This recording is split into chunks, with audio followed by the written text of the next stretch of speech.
All right, I'm at the trailhead for a bunch of stuff. This also gives me access to the McGillivray Peaks Scramble, and that's what I'm going to do today. First section should be pretty flat, then it gets steep and technical with some difficult scrambling towards the top, so we'll see how it all goes. Okay, thoroughly perplexed as usual. According to all my maps, this is where the trail is, but there's no trail, so I don't know what that's about. I'm going to scout this way and scout back. There was a clearing with some rocks. I don't know if that's Karen or not. I've come back to the clearing that I thought might have a trail, but there's clearly nothing here. This isn't either, so I'm going to run back to where I just was and see if I can make some sense of any of this. I might just have to bushwhack up to the ridge. There's nothing here, so up I go. All right, I have no idea what's going on. It's a good time though, for sure. This weird head wall thing, I seem to have found a weakness. I think I shall exploit that weakness and see what's going on higher up. Maybe I'll find a trail one of these days. Just gonna make our way through the trees. This looks good. There's some signs of traffic by something here. Don't know if it's person related. Eventually I'm gonna want to get on that ridge. I might do that now. Looks pretty mellow here. Let's attain the ridge and see what happens. That's Karen. That is the buttress that I need to bypass to get to the summit, which is out of view over there. It is beautiful in here though. The cover of the forest floor is quite beautiful. I don't think I've seen anywhere else in the Rockies quite covered like this. It's quite nice. Always a cool view in this area. The foothills and then the plains. Calgary's off in the distance. And you have the, the outer ranges, and the tree line drops down into the Bow Valley. The beautiful Bow River flowing through. I believe that's Gap Pond. Of course, there's the Lafarge plant, the Bay Mag plant, massive mining operations. All right, I'm below the North Buttress. I'm not quite sure where to go here. I see some tracks in the street. I'm not sure if they're from goats and sheep or people. It's been one of those adventure scrambles. It's good. It's a nice change of pace from just a trail. There's bushwhacking, there's some root finding. It's good. It's lots of fun. So yeah, I'm gonna try to figure this out. I do not know where to go right now. All right, trucking along. This is definitely not a goat path. This is definitely a person path. Very faint scar in the scree. It was just below that little wavy section of rock right there. You can kind of see the trail there. It kind of skirts there. It comes around the corner and attains the ridge. All right, I skirted around. I actually came below the head wall here. And then kind of switched back and have been traversing these ledges to come back. I don't know, I just didn't see a good access point to get onto here, especially with all these scree-filled ledges. It was just kind of easier to traverse across and try to look for a weakness in the head wall here. I see one there, and I see one here. So I think I'm gonna come up here and then cut across and then go through there. All right, I've made it up to the little bridge here next to the buttress. I now need to, I don't know, I guess I gotta climb this. It's a difficult scramble, so I should expect some rock climbing. So I guess this is that.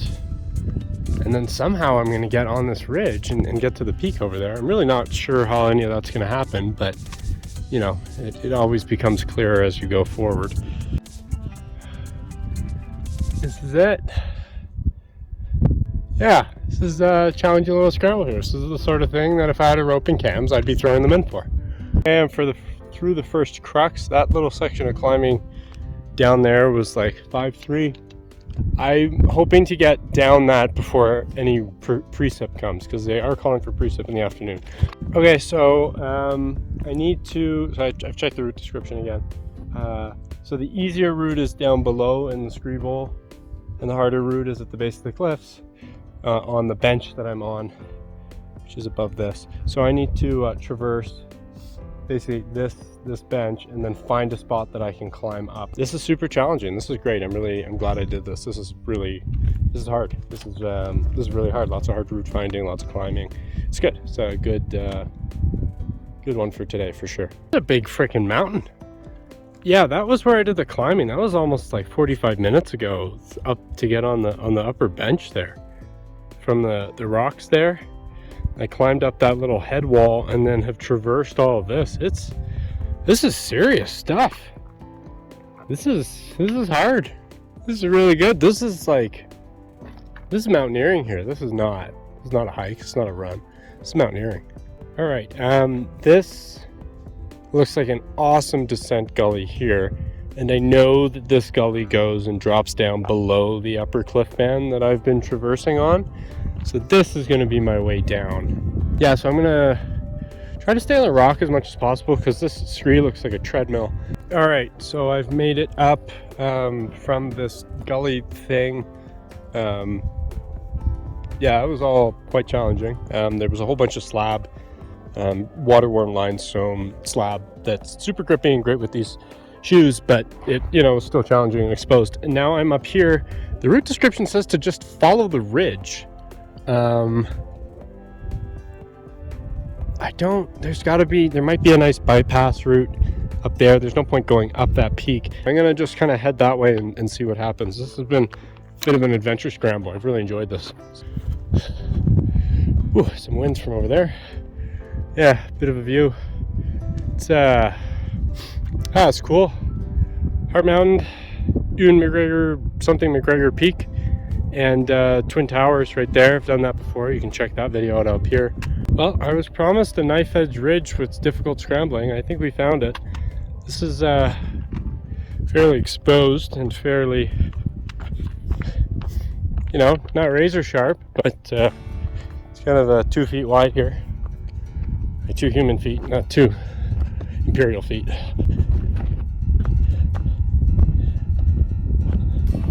So this will be interesting. This looks like a lot of loose joss to manage. Ooh, interesting. There looks to be at least 3 cruxes. Let me move through them. And yeah, super convoluted. This is awesome. It's a really difficult scramble. It's hard stuff. Excellent. Speaking of excellent, there's Eggshaw down there. There it is. Eggshaw, right there. Whole thing. Whole damn thing right there. All right, I'm on the summit. I'm the 5th party to summit this year.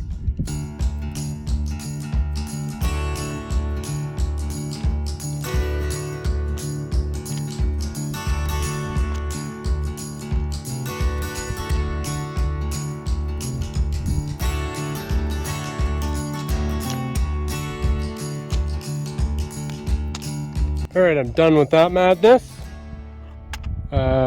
Now I just have to find the descent route. Oh, that's a lot.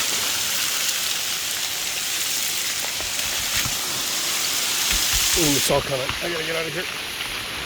There she goes.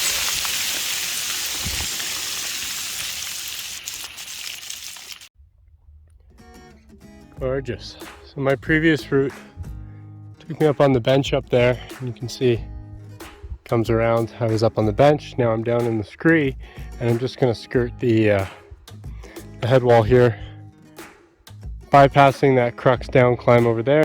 Yeah, what a beautiful route. It feels like an alpine route, just with the a little bit of scrambling and then skirting around the wall like this. It reminds me of when I did North Buttress, and we skirted around on the goat ledges.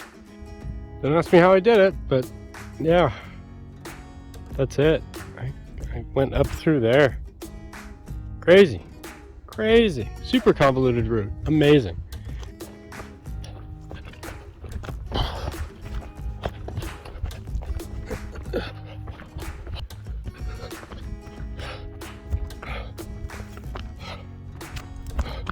Right, I'm back at the parking lot. I'm gonna go with the bike. Just under 6 hours round trip. That was way more technical than I expected. Really glad it was as technical as it was. yeah, it was just a good solid day. I still have about a half-hour bike ride back, so it'd be 7 and a bit hours round trip, Canmore to Canmore. So that's pretty good. That's a good day.